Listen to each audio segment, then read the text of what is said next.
acontecer! Esses 20 minutinhos de aula vão fazer você sair muito na frente dos seus concorrentes. Carecas de saber! Oi pessoal, tudo bem? Eu sou o Guto, professor de literatura, e a gente hoje vai dar continuidade ao assunto da aula passada, que é a literatura na Grécia Antiga. Bom, dando uma revisada, a aula passada a gente falou um pouquinho sobre Platão, a concepção dele de arte, por que os poetas deviam ser expulsos da República. Então hoje a gente vai dar continuidade a esse assunto, falando em como Aristóteles se contrapõe a essa ideia de Platão. Como que o Aristóteles acredita que, na verdade, a arte é extremamente importante para a sociedade. Bom, Aristóteles, a princípio, ele escreve uma obra chamada Poética, onde ele diz que mesmo que a arte seja uma imitação da imitação, mesmo que a arte trabalhe com as questões sensoriais, trabalhe com as questões mais sinestésicas, mais emocionais do ser humano, essa arte é extremamente importante, porque ela ajuda o ser humano a lidar com as suas próprias emoções. Ela ajuda o ser humano a saber gestar essas emoções e conseguir voltar a utilizar a razão. Na obra poética, o Aristóteles vai definir inúmeras coisas. A primeira delas são os gêneros que ele vai dizer que a literatura tem. Os 3 principais gêneros da literatura de maneira geral. O primeiro deles, ele vai chamar de gênero épico. O gênero épico, ele é uma espécie de avô muito antigo do que a gente chama de romance hoje. Ele é um gênero narrativo, ele é um gênero que conta grandes feitos, histórias, e a gente vai abordar cada gênero daqui a pouquinho. O segundo gênero que o Aristóteles traz pra gente é um gênero chamado de lírico.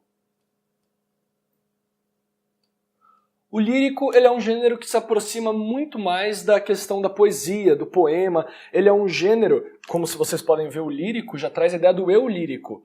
A pessoa que fala no poema. O poema jamais tem um narrador. O poema sempre tem um eu lírico, um eu sentimental que expressa esses sentimentos, que expressa sua visão de mundo, que expressa a sua subjetividade através dessa escrita. Bacana? E por fim, ele define que o último gênero da literatura é o gênero dramático.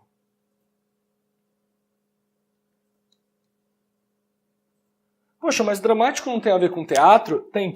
O dramático é exatamente o gênero teatral, o gênero da ação. Drama significa ação. É o gênero que aborda, antes das palavras, o próprio corpo, a própria gesticulação, a própria ação. Lembrem o que eu falei já na aula passada, retomando aqui. Nesse período, as artes, de maneira gerais, o teatro, a música, a dança, a literatura, enquanto escrita, elas eram muito amalgamadas, elas eram muito próximas. A literatura vai estar por trás da representação cênica. Os poemas sempre vão ser cantados, acompanhados de dança. As próprias narrativas épicas, elas são cantadas. As narrativas épicas são divididas em coisas que os poetas vão chamar de cantos. Cantos na noção de que era cantado mesmo. Era quase que uma ideia de um monte de gente em volta da fogueira e um bardo cantando grandes feitos de grandes heróis. Então Aristóteles vai definir pra gente que existem esses 3 gêneros enquanto gêneros principais da literatura. Lembrando, isso daqui são os 3 gêneros principais da literatura na Grécia Antiga, mas que toda a literatura que vem depois, até a contemporânea, vai ser muito pautada nesses 3 gêneros. Vai partir de como esses 3 gêneros vão ser articulados, vão ser repensados, vão ser transformados. Certo? Bom, definindo esses 3 gêneros, o Aristóteles vai dizer que a arte trabalha com uma coisa relacionada aos sentimentos, chamada catarse. Que a arte, ela é em si um processo catártico. Ela é um processo voltado para esse emocional. O que catarse significa? Ao pé da letra, traduzindo diretamente, significa a purificação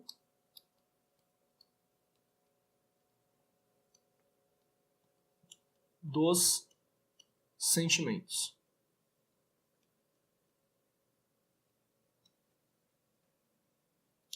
O Aristóteles vai dizer que no processo da criação artística, no processo da recepção artística, no momento em que a gente se depara com uma obra de arte, seja um poema, seja uma música, seja uma narrativa, esse poema, essa obra de arte, ela atinge diretamente o nosso sentimento. E quando ela atinge diretamente o nosso sentimento, muitas vezes ela causa esse processo catártico, da purificação dos sentimentos de uma maneira bem forte. Para o Aristóteles, a princípio, a catarse era um misto de dois sentimentos, que era o horror e a piedade. A purificação dos nossos sentimentos só acontecia através desses outros dois. Do horror, quando a gente se horroriza, ou quando a gente sente piedade do outro. Porque quando a gente sente dó do outro, quando a gente sente piedade do outro, a gente entende que aquilo poderia estar acontecendo com a gente. Nós, enquanto seres humanos, nos colocamos no lugar desse outro. A gente consegue efetuar esse processo de transição de lugar. A gente não olha mais o outro, a gente sente como esse outro. E dentro disso é importante para conseguir até levar em consideração esse outro. Quem é essa outra pessoa, o que ele passa, o que ele sente. Então Aristóteles vai dizer pra gente que o processo catártico passa, a princípio, por esses dois sentimentos. Obviamente, no contemporâneo, a ideia de catarse ela se expande. Ela é muito mais do que uma purificação dos sentimentos, ela é uma elevação dos sentimentos. É uma questão que eleva os sentimentos até o mais alto grau, para que a gente possa depois relaxar, para que a gente possa voltar a utilizar a razão. Então, a princípio, a ideia da catarse, quando o Aristóteles pensa ela nesse livro Poética, é que quando a gente está envolvido com uma obra de arte, quando a gente recebe uma obra de arte, a gente eleva todos os sentimentos que estavam dentro da gente até o nível mais alto. A gente eleva esses sentimentos até não suportar mais eles dentro da gente, e nesse momento a gente faz um exorcismo desses sentimentos. A gente purifica esses sentimentos dentro de nós mesmos. E nesse processo de purificação, a gente consegue estabilizar de novo, a gente consegue respirar de novo, e a gente consegue voltar a utilizar a razão para enxergar e para pensar o mundo. Então, a obra de arte seria uma espécie de projeção de sentimentos forçada, para que você possa acalmar e possa voltar a usar a razão. Lembra de uma coisa, por mais que o Aristóteles fale que a arte é bacana, que a arte é importante, que a arte ajuda na questão do domínio e da própria gestão dos sentimentos dentro do corpo, ele é um filósofo. Então, o principal para ele continua sendo a questão da razão. O principal para Aristóteles continua sendo a questão de como que esse sujeito alcança a verdade. Como que esse sujeito passa a viver pela razão e deixa de viver pela emoção. Claro, bonitinho isso? Então é o seguinte, colocado dessa maneira, colocado a catarse, colocado a purificação dos sentimentos, a gente já consegue ter uma ideia de que ele aborda a arte também de uma maneira racional. Ele aborda a arte como uma forma de poder voltar a utilizar a razão. Certo? Bom, agora eu vou dar uma apagada aqui para começar a destrinchar, para começar a mostrar para vocês o que é cada um desses gêneros de maneira geral, sendo que esses gêneros são, na verdade, a base de toda a literatura ocidental, de tudo que a gente chama de literatura aqui no Ocidente. Certo? Então vamos lá. Bom, vamos começar falando do gênero épico. O gênero épico, o Aristóteles postulou como o gênero da epopeia. O que eram as epopeias? Epopeias eram narrativas do período da Grécia Antiga, onde se contavam grandes feitos, grandes realizações dos heróis daquele período. O gênero épico, ou a epopeia, ela era sempre dividida, ela era sempre formulada em cantos. Em cantos porque elas eram cantadas.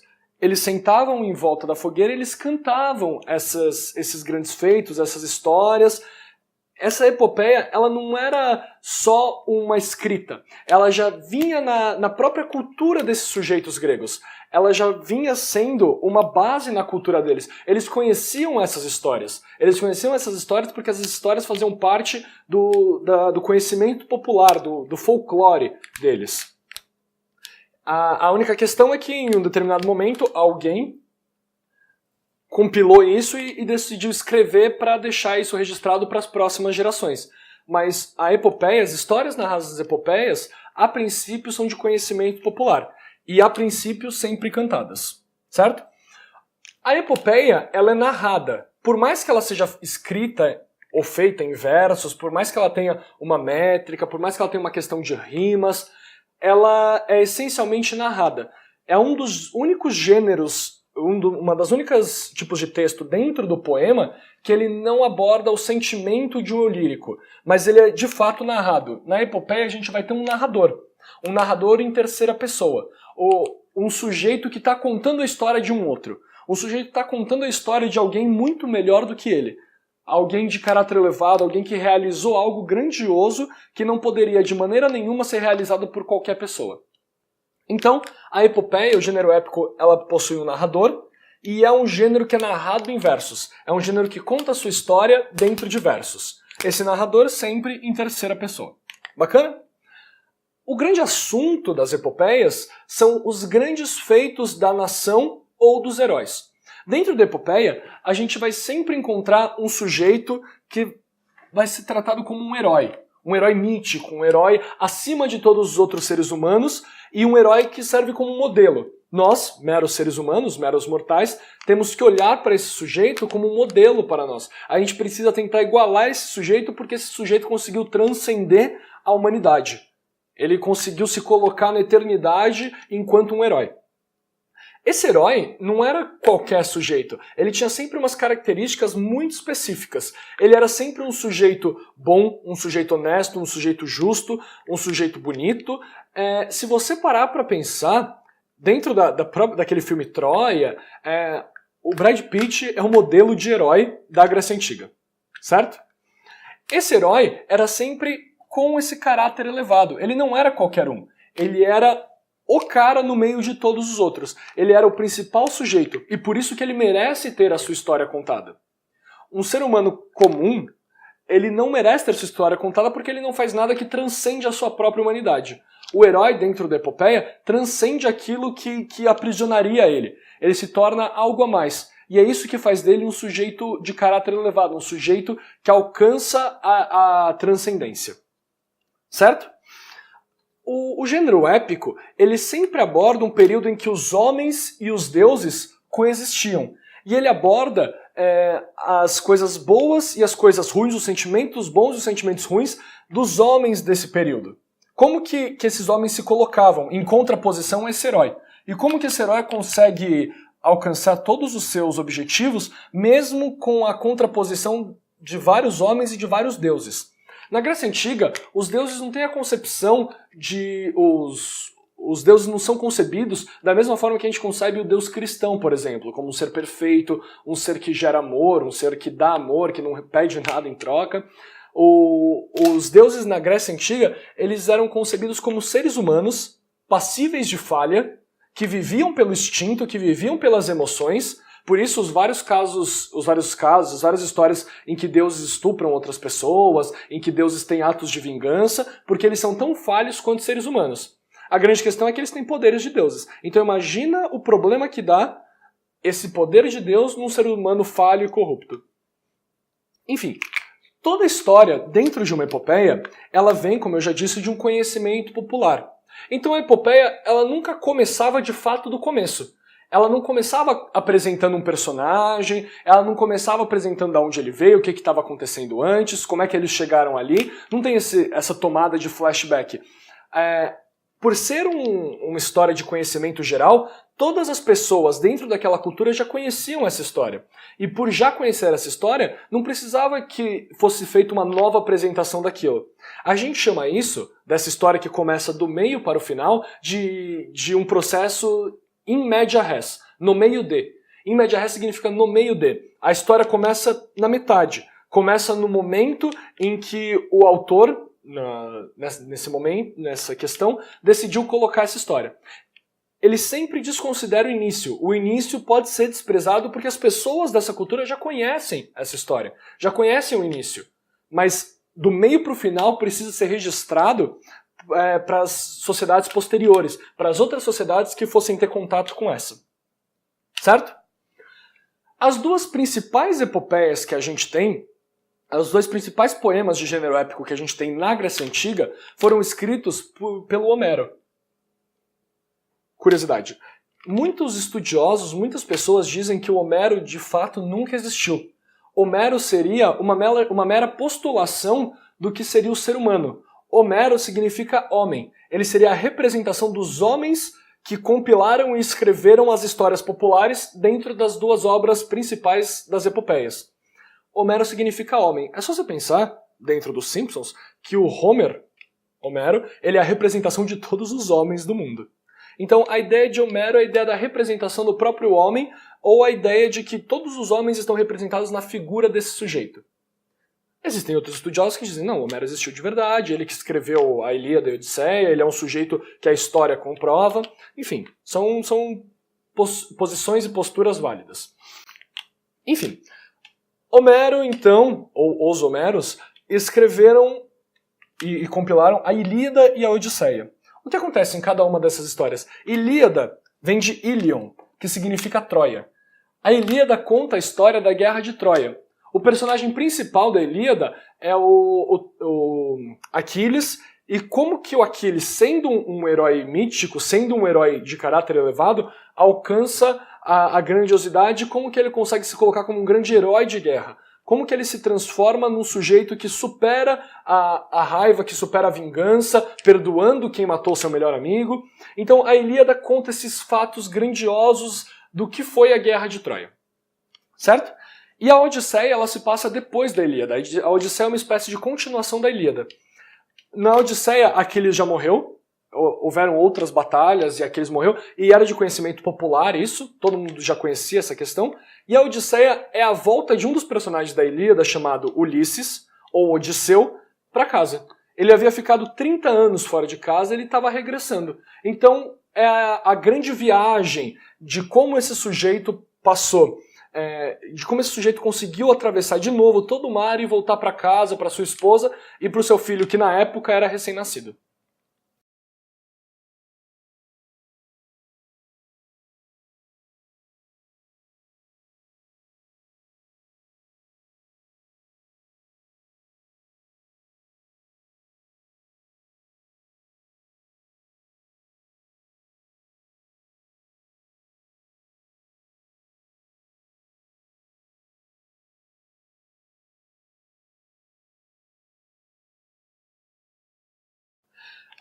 A epopeia, ela aborda sempre uma questão de viagem, ela sempre dura muito tempo. Essa viagem, ela é tanto física, no caso da Odisseia, onde ele vai dentro de um barco, viajando até voltar para casa, quanto uma viagem espiritual. Como que um sujeito alcança essa grandiosidade? Como é que ele alcança esse caráter elevado? Como é que ele transcende a condição humana? Então, o gênero da epopeia, em síntese e a princípio, é a narrativa de sujeitos de caráter elevado que nos ensinam a como agir e nos ensinam a como nos tornar, como podemos ser próximos desse cara. Como podemos ser um modelo também de cidadão e como que a gente consegue alcançar essa transcendência. Agora a gente vai falar um pouquinho do gênero lírico.